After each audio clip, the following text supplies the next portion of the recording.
All things remaining constant. It's an economic term, and I learned it in economics.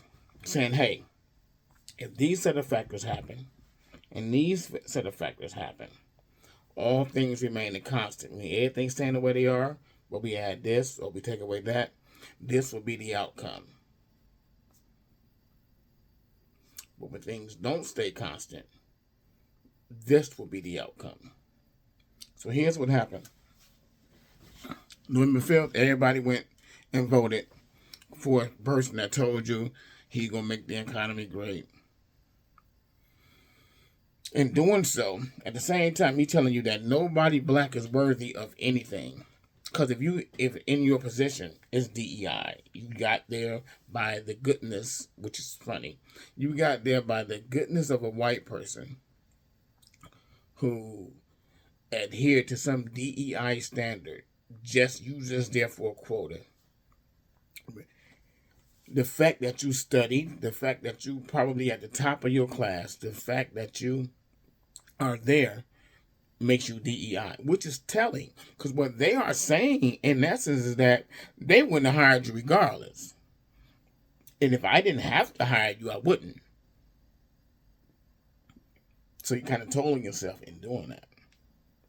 But what they are trying to do right now is a concerted effort to bankrupt everybody black. That way, your dollars can't go other places because you won't have any dollars.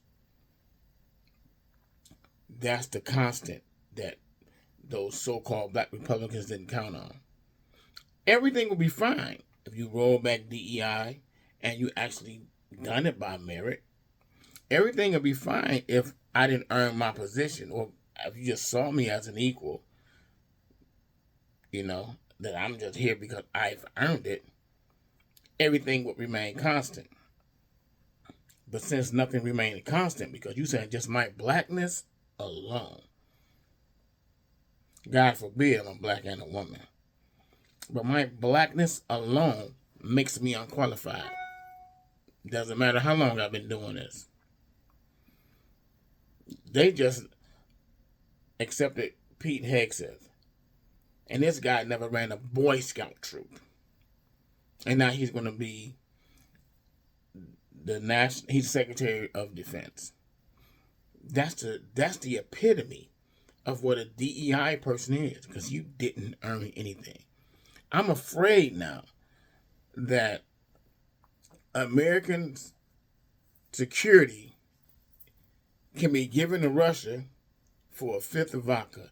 And I hear that vodka in Russia is pretty good. He's a fucking alcoholic. He's a rapist. He's a sexual assaulter for sure. This ain't coming from me. This coming from his dear old mama. His mama said that. Then the same tough man who's the head of the Department of Defense had to get his mama to come on TV and take it back. He told his mama on us. He told his mama on us. This is the alpha guy that y'all want. That y'all say. This the kind of the prototype that you putting up is alpha man. A fucking alcoholic. And he don't listen to women saying no. That's DEI. But the most important part is they are trying to bankrupt black people, period. Those government contracts, the government pays out tens of billions of dollars. Tens of billions of dollars in government contracts go out. And they saying because you're black, you don't do it. They are calling every black person DEI, which means they are actually telling other corporations, don't hire black people. That's what they're saying. Don't hire. Now, you don't really have to do it.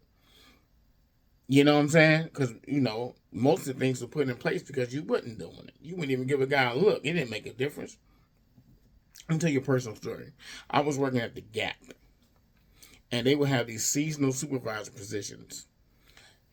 And how they would normally do it, the person with the highest occurrence, lower and high productivity, because it's productivity based, would usually get it.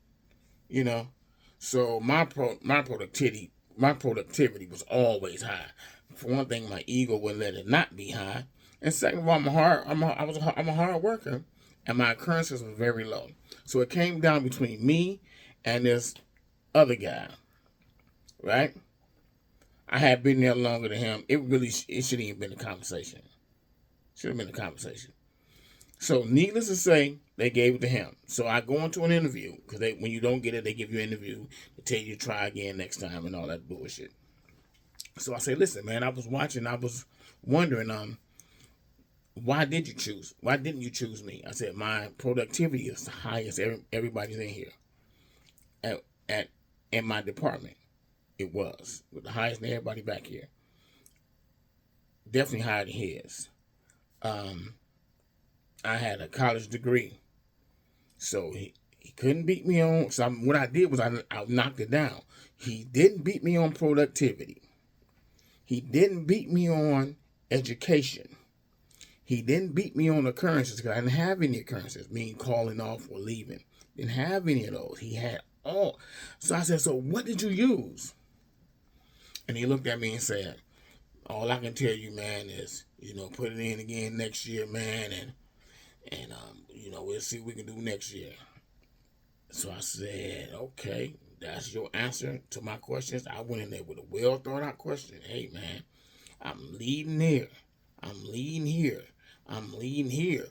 What was your what did you use to choose him over me? And he couldn't give me an answer. I quit the next day. I wasn't gonna go in and let this motherfucker tell me nothing. You weren't gonna tell me to do nothing. I wasn't gonna produce. I wasn't gonna do it. I couldn't do it. But I started my own business after that. So that's what came out of that. Listen, man, I had some rough times, and black people, we got some rough times ahead. Everybody got some rough times ahead, but they targeting the tax. They targeting on the immigrants. We are definitely next, if not now. Well, actually, they're targeting us now. They're targeting us now because the things they do on the rollback, it's gonna be hard for black people to even get jobs. The reason why I brought up the education is because they say the highest demographic of college graduates are black women. So they will have to jump over themselves to not hire these women because they're going to have the degree for that position. But they're not going to get it. Doctorate degrees, black men and black women are 60% of the doctorate degrees in America. Look it up. If you think I'm lying, post it down there. So they're going to jump over. They're going to just change the rules. Because we're going to make these entry-level programs because you too qualified. You're too qualified now. So we're going to make these entry-level programs and we're going to just train them up. Because you're too qualified. Oh, these boys been playing the game for a long time. They know how to do what they do. But the whole thing is to bankrupt our communities. So then that way we can't even support each other. Can't make money out of your ass. You gonna create your business and that's fine. But who gonna be able to purchase spending with you? They don't have any money. You're not gonna have jobs. So just want to share that with you. Don't listen to Tariq Nasheed, Philip Scott, none of those guys. They are tricking you. Dr. Umar, they working for them. I guarantee you, they got that check that the Russians were spending out, the tenant group was putting out. I guarantee you, they got a cut of that check. They had no smoke for Trump. None. No smoke for Trump. And he never told you could do nothing good for your black ass. She came out with a whole black policy. That's all I got, man. Again, this is another episode ending of skullduggery, fuckery, and punk-ass Republican cuckery.